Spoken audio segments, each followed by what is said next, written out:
Ei pessoal, tudo bem? Eu sou Anneli Soares e hoje nós vamos conversar sobre o romance Sobre os Ossos dos Mortos, da escritora polonesa Olga Tokarczuk, que foi trazida ao Brasil pela editora Todavia. Então bora comigo pro vídeo de hoje.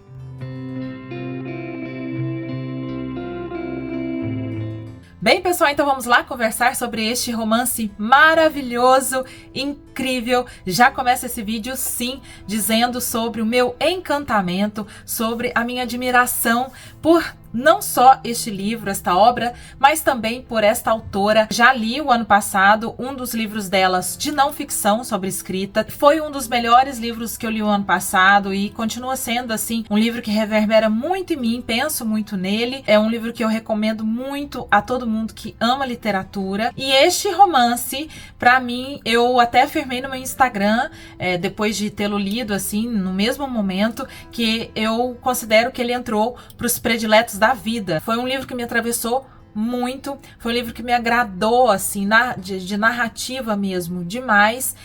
As personagens aqui, pra mim, são maravilhosas, são incríveis. É uma construção, assim, exemplar que a Olga faz das personagens. E vocês vão entender porque de tantos bons afetos nesta resenha, assim, eu espero poder também afetar vocês, influenciar de certa maneira, a pelo menos tentar conhecer a obra desta grande autora, que foi traduzida nesta edição da Todavia também pela Olga Batinska-Shinzato. Eu não sei se também pronunciei correto, mas todas as informações sobre o livro estão aqui na tela e também ali abaixo no box de descrição, assim como o link que você pode encontrar este livro aqui para comprar. Lembrando que esses links que eu deixo em todos os vídeos são links comissionados, eu recebo uma partezinha e você não paga mais nada por isso.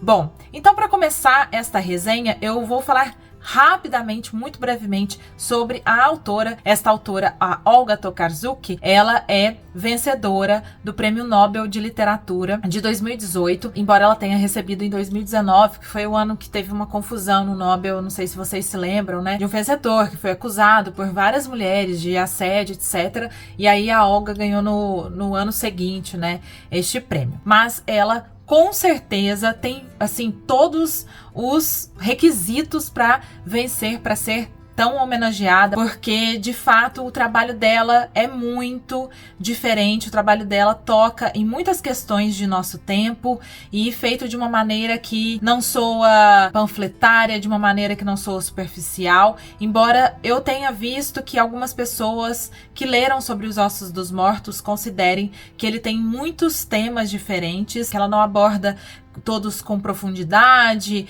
ou que parece que ela tá tentando colocar todos os temas que a gente tem pautado, assim, em um livro só. O que eu entendo, mas eu discordo. Entendendo, né, o contexto da Olga, essa mulher premiada, escritora muito interessante, formada em psicologia e que vem desse país, da Polônia, que eu acho que também é interessante a gente tê-lo em mente, principalmente para entender este romance, para entender um pouco do contexto, né, deste romance. Mas vamos lá. Sobre os Ossos dos Mortos, gente, é um romance que ele é até de difícil categorização.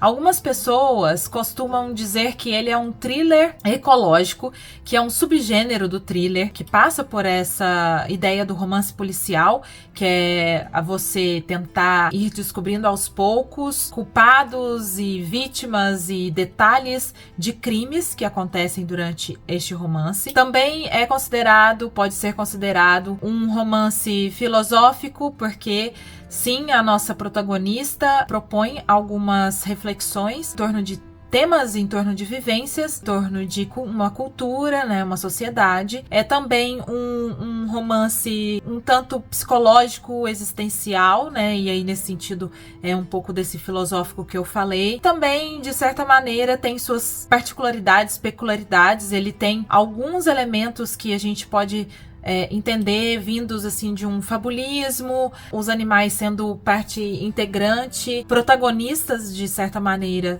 dessa história, mas ela não chega, né, a criar uma fábula aqui. Tem algumas passagens que me remetem a um uma espécie de realismo mágico, fantástico, e ao mesmo tempo é uma ficção literária muito interessante e muito contemporânea, né? Então, por isso tudo que eu disse, que realmente ela traz alguns temas ou algumas questões que são muito de nosso contexto. Por exemplo, o feminismo, o autoritarismo. Eu acho que questões políticas, históricas que a própria Polônia viveu. Também tem o tema do especismo. O especismo, gente, é essa ideia de que porque alguns animais, humanos e não humanos, né, podem viver e outros podem morrer, porque a gente ama algumas espécies e outras não, porque nós respeitamos umas e outras não. O etarismo também, com certeza, ela coloca aqui. Então são discussões, são temas que nos cercam, né? Então eu acho que por isso que é importante a gente... que eu tô, assim, falando tanto do contexto, não só do país, como também do tempo, né? Não só é do espaço-tempo. É interessante saber também que é um romance em primeira pessoa. Sou cria de Dom Casmurro, sou cria de Machado de Assis. Já leu Machado de Assis, você aprendeu a lidar com romances, com textos em primeira pessoa. Você precisa saber que você tem que desconfiar desta primeira pessoa, ou pelo menos saber que essa visão que você vê, ela diz daquela pessoa que está contando. Não necessariamente a gente está vendo tudo que está acontecendo. Então, né, provavelmente está um pouco distorcido, porque todos nós temos essa distorção da realidade conforme nossa subjetividade, né? Enfim. Bom, o enredo aqui dessa história é que, como eu falei, está em primeira pessoa. Nós temos a voz de Janina Dušejko, que é uma mulher já idosa, que vive num pequeno vilarejo, bem assim, rural e ermo da Polônia, já com a fronteira com a República Tcheca. E que a Janina sempre se refere como uma espécie de ideal ou paraíso, a Polônia sendo essa prima pobre da República Tcheca, que a gente sabe que existe um pouco dessa visão. E neste lugar, neste vilarejo, existem poucas casas, somente 3 ficam ocupadas durante todo o ano. Uma é da Janina e as outras 2 são do Pé Grande e do Esquisito, que não tem esse nome, evidentemente, porém são esses os nomes que Janina dá a eles, porque ela tem esta característica de não aceitar os nomes oficiais das coisas. Ela sempre considera que nós deveríamos chamar as pessoas, as coisas, por aquela sensação ou por uma percepção, uma ideia que elas causam a nós mesmos. Então, todos teríamos muitos nomes de acordo com as nossas relações, por exemplo, né? E a Janina, ela tem características que são muito interessantes. Eu amei essa protagonista. Eu acho essa personagem aqui é uma personagem pra gente estudar mesmo, pra gente dissecar e ver como que a autora soube construir algo tão sólido. Ela é tão cheia de detalhes que ela realmente parece existir, gente. Ela é incrível. Tem gente que acha ela horrível, mas eu acho ela maravilhosa. Tem uma formação em engenharia e antigamente na vida dela, ela construía pontes. E essa informação é muito importante, tá? Por quê? Porque ela tinha esse trabalho, depois ela adoeceu, ela sofre de umas moléstias que a gente não sabe o que são, que causam algumas dores no corpo todo da Janina. Parece que ela tem alguma questão relacionada à insônia, ao sono, que também é muito importante. E também ela fica lacrimejando os olhos durante todo o tempo, assim. E é também uma característica dela que a gente pode metaforizar relacionado ao como ela vê o mundo, né? Essas lágrimas que são vertidas por seus olhos, elas são literais e metafóricas, né? Eu pelo menos vejo assim, mas a gente vai explorando um pouco sobre isso. Por causa das doenças, não poder trabalhar com o que ela trabalhava, né? Com a construção dessas pontes, ela começa a dar aulas de inglês. E também faz um trabalho um pouco assim, meio que como hobby, de tradução. Com um amigo dela, que eles traduzem o poeta romântico William Blake, né? E a relação entre essas profissões, essas carreiras, pode não parecer que haja, mas eu vejo essa conexão, porque o tradutor nada mais é do que uma pessoa que constrói pontes entre pessoas, entre lugares. Ele quebra barreiras e quebra fronteiras. A fronteira eu vejo que está muito pensada neste romance, né? Literal, como eu falei, que ela sempre fica citando a República Tcheca e tal, mas também das fronteiras entre as pessoas e as línguas faladas. E é curioso porque no livro que eu li da Olga, um dos ensaios que ela escreve é sobre tradução. Esta visão dela como tradutor, como alguém que consegue conectar, né, as pessoas, como que dá as mãos, que traz essa possibilidade de conversa. E também ela tem aqui, né, a principal característica, eu diria, que é essa relação dela com a natureza, o meio ambiente, os animais. Uma espécie de tradutora dos animais para os homens. É uma grande defensora dos direitos dos animais, é uma mulher vegetariana, uma pedra no sapato de caçadores, de autoridades locais, porque é um lugar onde acontecem muitas caças e ela não se conforma com isso. Inclusive, é um tema dentro, né, um dos muitos dentro deste livro, essa permissividade estrutural em relação às caças. A Janina acredita que é possível você ver como é um país da maneira como este país trata seus animais, o que eu acho maravilhoso. E ela não só pensa, mas ela age para defender esse pensamento dela. Então, aqui, durante todo o livro, a gente vai ver que ela tenta traduzir esses direitos, traduzir essas vidas. Não se dá muito bem, primeiro porque está nessa estrutura, neste país, com regras, com leis que pouco olham e pouco se preocupam, né? No enredo, gente, ela está nesse lugar, com esses vizinhos, e o livro começa com o esquisito chegando à casa dela durante a madrugada, dizendo que o Pé Grande, né, o vizinho deles, estava morto. Eles vão até a casa do Pé Grande e descobrem lá seu corpo todo retorcido. Se você já viu algum filme policial, alguma coisa policial, você sabe que você não pode mexer, né,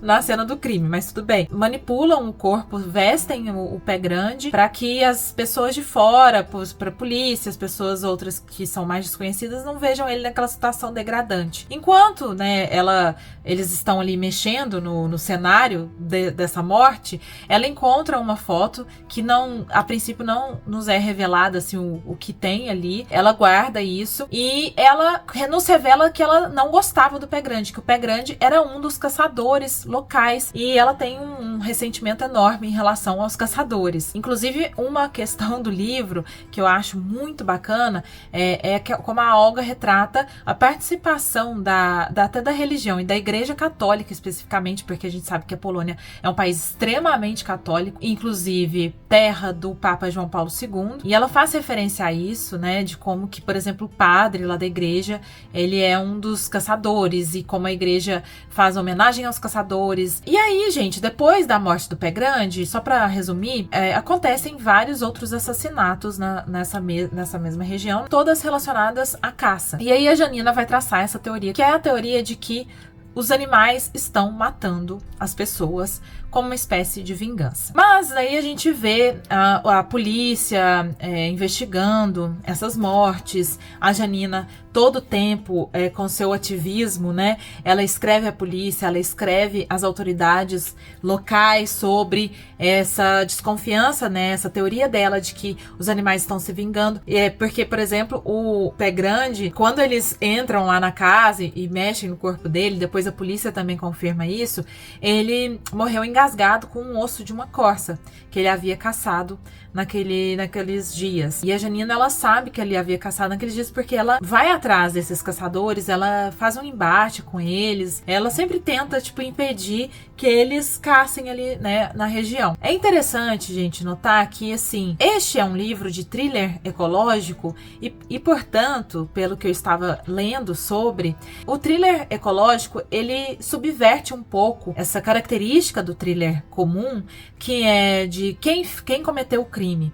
Ele vai, na verdade, perguntar quem tem o direito de matar e por quê. A gente entende que entra nessa discussão do especismo, por que algumas espécies são mortas, por que nós supostamente temos esse direito. Pode ser uma aventura para quem esteja lendo, tentar desvendar, né, realmente a autora ou autor dos crimes. Mas eu acho que, de fato, esses elementos do romance policial, do thriller, eles são uma capa.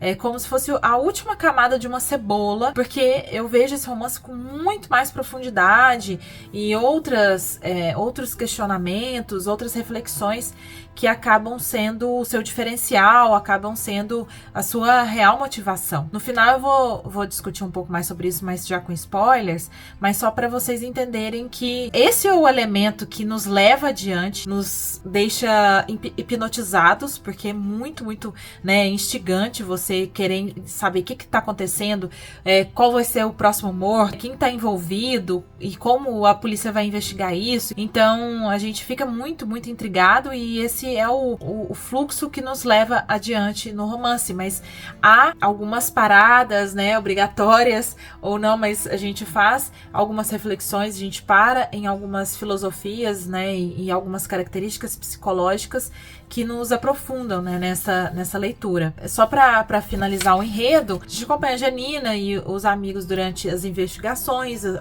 a polícia, né, o esquisito, ele é inclusive pai de um dos policiais que a Janina chama de Capa Negra, e até a grande revelação final, né, de quem é realmente o autor e enfim. Mas eu digo pra vocês que é possível, em vários momentos, eu cheguei a pensar assim que a minha sensação era que realmente os animais começariam a falar aqui em algum momento, eu sei lá, que de fato essa teoria poderia ter sentido dentro dessa história aqui, porque é tão apaixonante a maneira como a Janina defende suas ideias e tudo, que a gente começa a entrar, né? Mas aí vem a questão do narrador em primeira pessoa, né? Claro, a gente desconfia um pouco como que a Janina realmente vê a realidade. Ver a realidade, eu volto na questão da característica dela de lacrimejar os olhos. Pra mim, assim, tem muitas interpretações, pode ser que eu nem toque em várias aqui, mas pelo menos enquanto eu lia, eu tinha uma ideia assim de que a Janina, ela estava lacrimejando todo o tempo, como se ela estivesse chorando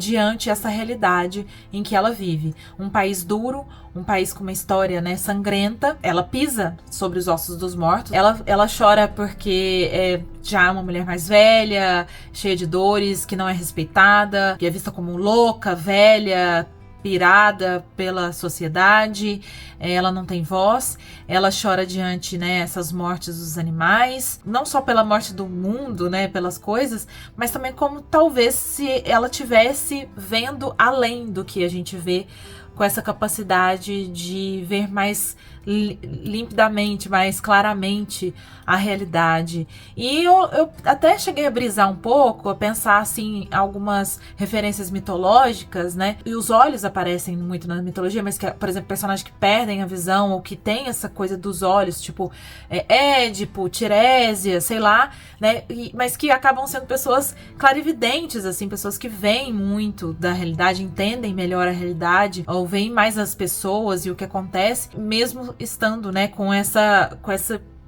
visão, né, prejudicada, que essa coisa de lacrimejar muito, eu vejo também, né, como se fosse algo que prejudicasse, mas ao mesmo tempo que trouxesse algum tipo de outra percepção, né, da realidade. Agora, um pouquinho sobre o título. Há algumas interpretações interessantes sobre os ossos dos mortos. Uma é a mais literal de todas, que é isso, né? Tem muitas mortes ali na região em que a Janina mora. Ela enterra esses animais em seu quintal, e tem alguns animais que são de estimação, que eram de estimação dela, né? Tem os animais da floresta, pisa sobre os ossos dos mortos, mas também dá para ampliar isso e falar da Polônia novamente, que foi um país que recebeu milhões de judeus, ciganos, pessoas homossexuais, pessoas com deficiência, pessoas que não se encaixavam dentro daquela ideia de uma raça superior, né, do nazismo, e que recebeu campos de concentração, campos de trabalho e extermínio, né, Auschwitz, ali na Polônia, e foi um lugar que eu conhecia, e também um pouquinho da minha sensação com a Polônia, né, realmente, gente, assim, há uma sensação de tristeza, de dureza, pelo menos eu senti, como se esse passado vivesse ao mesmo tempo, né, do presente, estivesse realmente presente, mas é uma sensação que eu tive, por exemplo, diferente do que eu tive na Alemanha, assim, em Berlim, por exemplo, tem esse peso também, essa memória sempre muito presente na Alemanha, mas na Polônia não tem tanta essa referência, essa questão, assim, para trabalhar a memória, para não deixar que isso aconteça de novo. É algo um pouco mais no ar, assim, um pouco mais escondido, também por causa dos campos, né, que eu conheci, muito triste, né, então, assim, você pode tropeçar em ossos de mortos, né, daquele momento, afinal, as cinzas daqueles campos de extermínio esparramadas ali por essas terras, muitas, né, ainda com os ossos, então há esse dito, né, de que você pode chutar algo ali na Polônia e achar que é uma pedra e, na verdade, é um osso, né, de algum morto. Enfim. E é um país que sempre a gente se refere como este país que é tanto vítima como algoz ao mesmo tempo. Essa ambivalência, né, na sua história. E aqui essa ambivalência, ela ressoa muito no romance.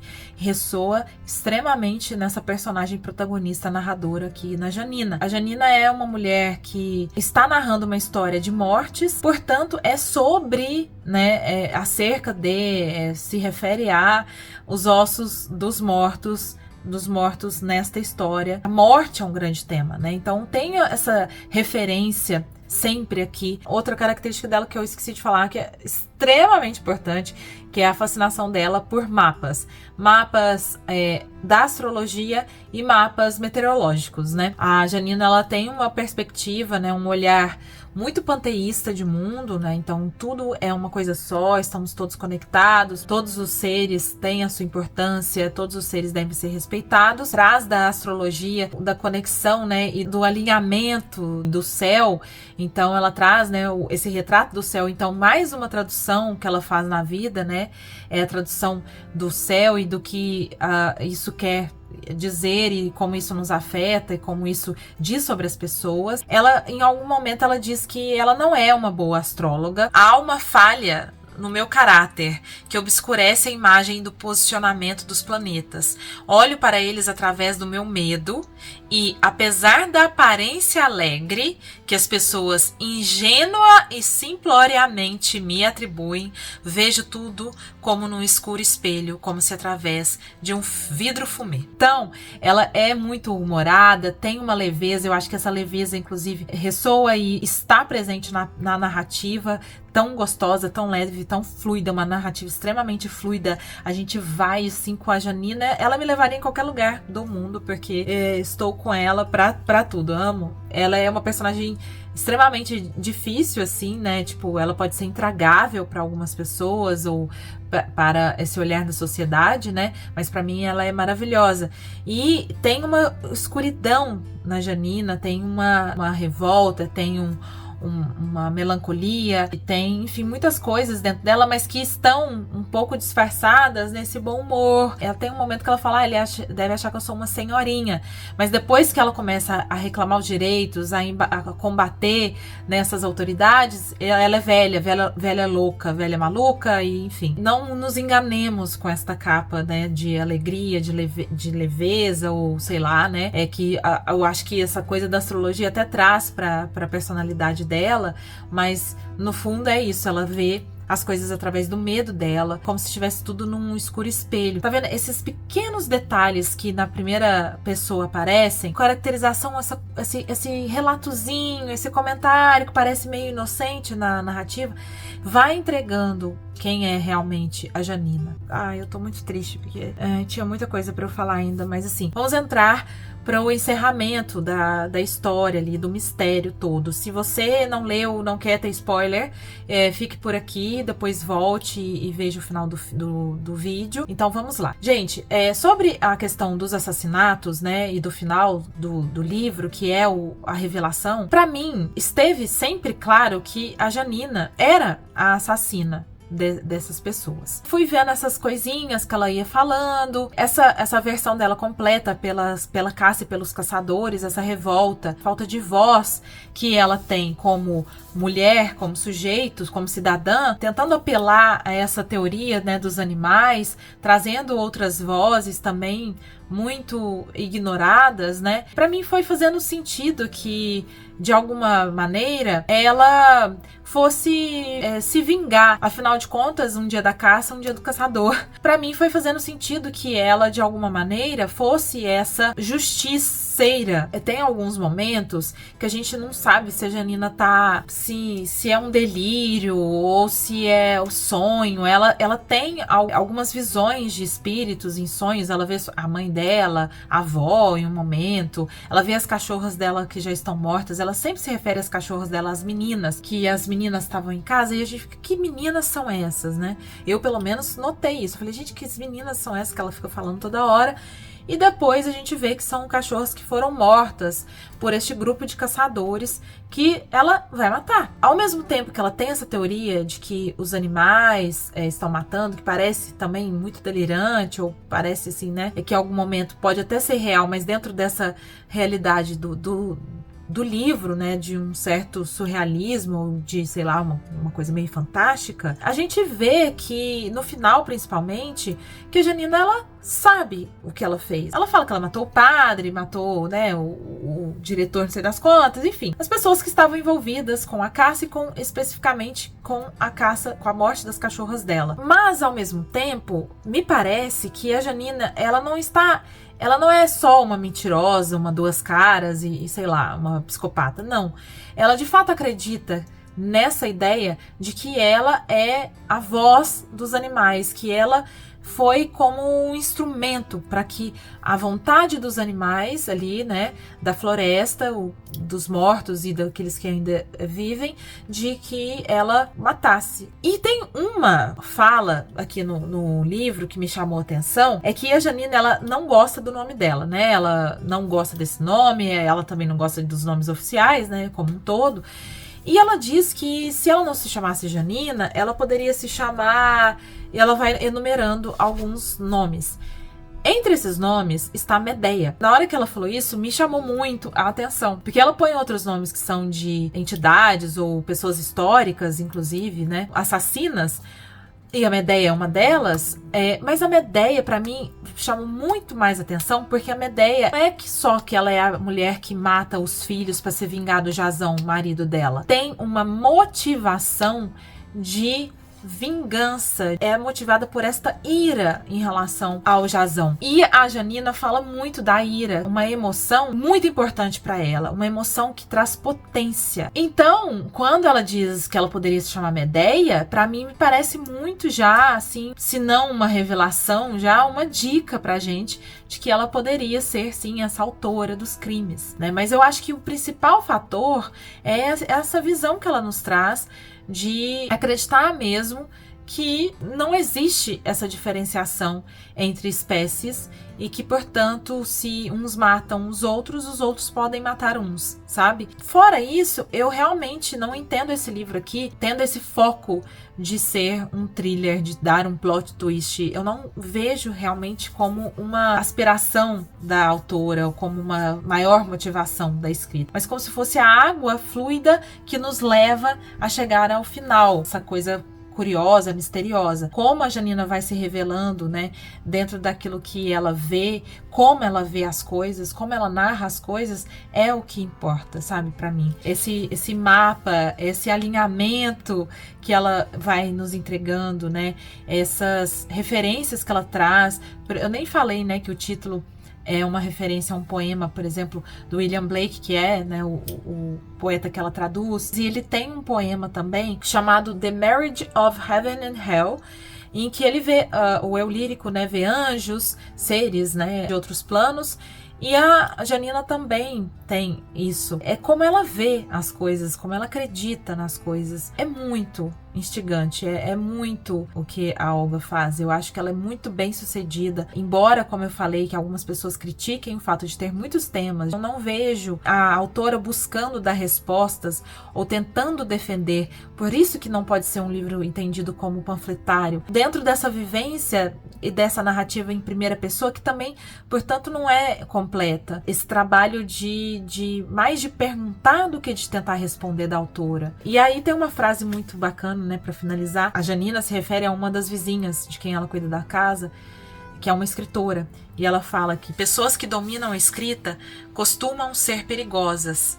Logo, levantam suspeitas de falsidade, de que não são elas mesmas, mas um olho. Mas a Olga, se referindo a ela mesma, talvez a outras pessoas que escrevem, mas também é a Janina quem nos conta essa história, é ela que escreve essa história. Então, ela pode levantar essa suspeita de falsidade, mas ela é um olho, está voltado para esse contexto, para esse lugar, para esse momento, para aquelas coisas que estão acontecendo e nos trazendo essa visão. Enfim, gente, juro que tem muitas outras coisas que a gente poderia conversar, mas eu vou finalizar por aqui porque ficou gigante essa resenha. Eu espero muito que vocês tenham notado, né, minha paixão, tenham sido afetados, e me digam aí se vocês já leram, se vocês conhecem essa autora, já leram outra coisa dela, se ficaram curiosos, o que acharam desses temas, e a gente conversa, porque eu quero muito, muito saber, falar mais sobre esse livro com vocês ali nos comentários. Eu agradeço muito quem ficou até aqui. Não se esqueça de, antes de sair, deixar aquele joinha que é muito importante para mim, e compartilhe esse vídeo com outras pessoas que você acha que vão gostar deste conteúdo. Então é isso, eu vejo vocês no próximo vídeo, um beijo grande e até mais!